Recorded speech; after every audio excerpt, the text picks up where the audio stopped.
What's going on, everyone? This is Vince from Life with Vince Luu, the format of my daily vlogs. I share my exercise, I answer questions from the previous day's vlog, and then I talk about whatever topic that I want to talk about for the day. So feel free to use the timestamps below as you see fit.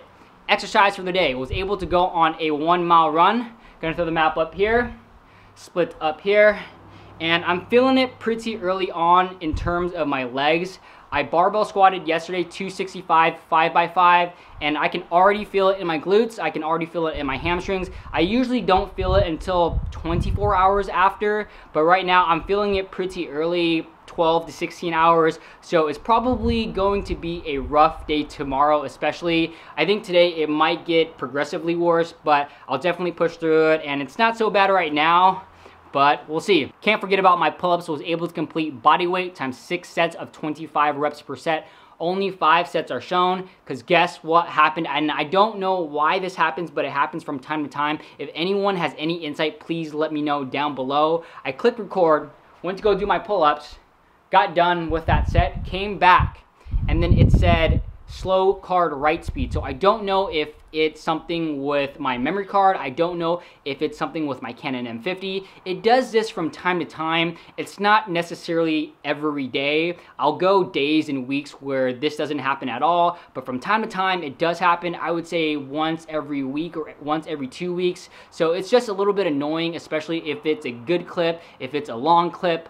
Like today when I did that pull-ups, it didn't record that set, so I don't know what to do. After the pull-ups, was able to do a little bit of accessory work. Someone asked me the other day if I did accessory work, and I thought to myself, I do accessory work, but it's been a while since I've done it. So decided to do a little bit today, especially on the shoulders, because I don't do a heavy OHP, so I'm kind of missing out in terms of those shoulder gains because I am doing squat, I'm doing bench, I'm doing deadlifts, so I am missing that shoulder workout. So today was able to do with 10-pound weights on each hand, lateral raises, and then front raises as well. And then as you can see by this screen right here, it is of different angles. I think 4 different angles, and then 1 angle is twice. So let me know if you like this format. I'm experimenting out with it. Usually with the split screens, I usually just do 1 angle and it will be however many sets of that exercise. Today I decided to experiment because that's something that I talked about yesterday. So let me know how you like it. Do you like the different angles,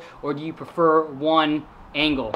Let me know. All right, let's get to some questions. The first question comes from CL Furlong. He asked, your grid you do, how are you making this? Which editor are you using? I am using Final Cut Pro, and it is a little bit hard to explain this, especially if it's just me talking, so I'll do a full tutorial on this in the weeks to come. Though what I do is I use the rule of thirds, and if you look that up, it's actually a grid that you can download. You download that grid, put it into whatever editor that you have, and then I take a black picture, and then I crop it, and then I transform it to make it a thin line, and then I put that thin line on top of the rule of thirds so that you can make a grid. With the rule of thirds, I believe the attachment / picture that you download is actually a 9 split screen. So if you want to do a 4 split screen or a 6 split screen, you just have to move the grid lines to however many squares that you want. And also I make sure to layer the videos on top of each other, obviously, and then just transform the video, put it in its appropriate box, and then I like to make the videos, each video in each box, a little bit bigger than the grid lines, and then I just crop the grid lines in so that it fits perfectly within that square. Next question comes from my friend Jade, aka Plant-Based MMA. She asked if I've ever competed in a Brazilian Jiu-Jitsu competition. Yes, I've competed in 1 Jiu-Jitsu competition. It was right around a year into white belt, and honestly, I don't really like it. I was just really anxious, I was really nervous, and it felt like someone was just mixing my stomach. Granted, I did lose both my matches. It might have been a little bit better experience if I did win. And how the matches went down, the first match, it was actually a double guard pull, and when we both pulled guard, I kind of ended up slightly up a little bit, so I was like, okay, I guess I gotta pass now. So I was trying to pass his half guard, and then he ended up getting full guard, and I was in his full guard for 2 minutes, and I was trying to break his guard, and obviously he wasn't letting me. He was trying to sweep me, and then he ended up sweeping me and then getting into side control, and then it was like knee on belly, knee on belly, knee on belly, knee on belly, knee on belly, and I was just like, oh, okay. So that's how that first match turned out. The second match was a lot closer. I ended up pulling guard. I scissor swept him, and then I was up by 2 points. I ended up in his half guard. From his half guard, he got his guard back, and then we were there in his guard for 2 minutes, and I have this really big issue of passing people's guard. Even today as a blue belt, it's gotten a lot better, but especially as a white belt, I just prefer to play guard and not to be in someone's guard. And we were there for 2 minutes. I was up points, but then I was like, I really just like don't want to sit here, because we were kind of like grip fighting, and I was like, all right, I gotta pass. So I tried to do the knee up the butt here, and then push the leg down. As I went to do that, he opened up his legs, and then I had this elbow on his other leg, and then I was trying to whip around this way, but he had a grip here. So when I went to go rip, the grip stayed, and then my left hand came out, and then my gi was actually like this. And then from there, he got me into a triangle, and I was debating at that point too. It was like, maybe I should just like stay safe and win by points, because I was like, nah, I gotta go for it. I gotta practice. So maybe I'll try again in the future, but honestly, it's not in the game plan as of this moment. I really just don't like that nervous feeling. Maybe the feeling of winning is better than that nervous feeling, but I hate being anxious. And knowing me in terms of like jiu-jitsu, I am definitely just a hobbyist. I don't really take it that seriously. Every roll is kind of like a flow roll, and I actually have this issue of not being able to turn on that aggression, and everything's just a flow roll for me. And it's gotten better over time, but yeah, who knows, maybe. Next question comes from Time Trial Running. He asks, how do you analyze other YouTube channels? Do you ever get lost in the numbers and lose focus of your content? In terms of how I analyze other channels, when I look at someone's channel, or especially watching their videos, I make sure to take an analytical point of view and not just watch it to watch it. And usually what I look for is things that they're doing that I like, that maybe I could incorporate into my own channel. For example, the split screen, I saw that on someone else's channel, and I was like, that could be a good idea. Ended up using it, experimenting with it, and then it just stuck. And whenever I'm looking at someone's channel, I like to look at their banner, I like to look at their thumbnail, I like to look at their description, I like to look at their title. Like, what are they doing? Or why am I so invested in them? And why am I watching their videos? Because whatever they're doing that I like, I want to take that and put it into my channel as well. In terms of the numbers, and if I get lost in them, honestly, it's hard not to get caught up in the numbers, though I try my best not to use that as a depiction if I'm doing something right or if I'm doing something wrong. Granted, I am still growing pretty steadily. Like, my subscriber count is growing. Not only that, but my click-through impressions rate, my views, my watch time, everything is growing, so I know that I'm at least doing something right. In terms of losing focus on my content, honestly, I made a game plan and I've stuck to that game plan, and it's worked out pretty well for me, and that is to document and not create. And really, it's just listening to Gary Vee, because he's done it.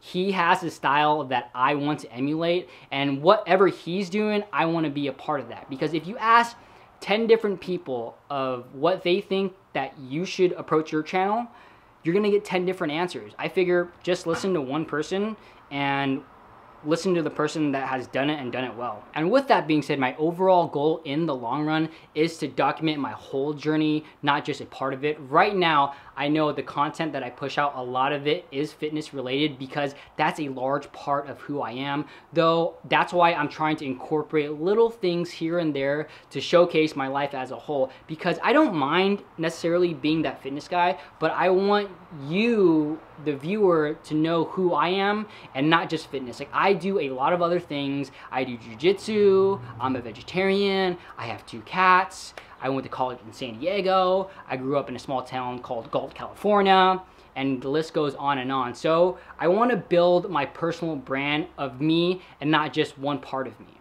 Last question comes from Caldwell Fitness. He asks, you ever plan on trying a bodybuilding split? For me, I am not that interested in a bodybuilding split and or bodybuilding in general. I'm not looking to increase in size. In terms of my splits, I really like the push-pull leg split just because I can get more done in the week. I can potentially even lift twice per body part, and I've been doing it for so long that I've just gotten used to it, and I really like that push-pull leg split. In terms of bodybuilding in itself and getting bigger and getting more jacked, I am not interested in that at all right now. And I am perfectly fine with the size that I am. Granted, I am very small. I'm about 133 pounds, 135 on a heavy day, and I'm just not interested in growing in terms of muscle size. And right now, I'm solely focused on performance in jiu-jitsu, performance in ultra running, and that's all I really care about right now. And that actually leads to a good point, and a little bit more about me is that I was really into powerlifting and a little bit of bodybuilding as well, and getting jacked and bigger muscles. And then I went to my first jiu-jitsu class and I was like, oh, six-pack doesn't mean anything. Big muscles don't mean anything. You can get whooped by someone that's 50 pounds lighter than you. And then that's when I made the switch and I was like, yeah, I think I'm gonna go focus on jiu-jitsu more rather than looking good. And honestly, six packs are overrated. Like, yeah, I guess they look good, but a lot of times if you're super shredded, it also doesn't necessarily mean that you're healthy, and yeah, it doesn't really do anything in terms of performance, although it is very good for personal branding on YouTube and on social media. It's perfect for that. And that gets into the topic for the day. One of the main things that I am focused on right now is building my life resume. I realized along the way that six packs are overrated and they really do nothing for me. And I really want to do cool stuff because later on down the line, I want to be able to look at my life resume and say, I did this, I did this, I did this, I did this. With having a six pack, it's not really like maybe, but I want to do cooler stuff. I want to do intense stuff that not a lot of people will even try to attempt.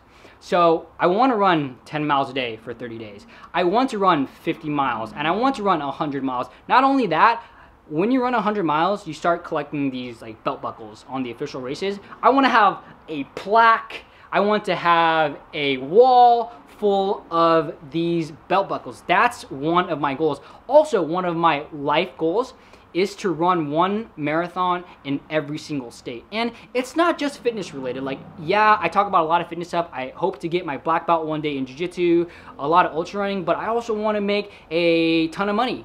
I also want to build good relationships. I want to be known as a good person, a good human being, someone to extend the hand, someone who is happy. And I am doing all of this slowly and surely, and I really just want to build my life resume. To dive deeper into this, building your life resume actually comes from Jesse Itzler. If you don't know who Jesse Itzler is, he wrote the book Living with a SEAL, in which David Goggins lived with him for like 30 days, and they did crazy stuff for the whole 30 days, and it was actually a really good book, one of my top 10 books ever. And I was inspired by him to build my life resume because he's been doing a lot of cool stuff.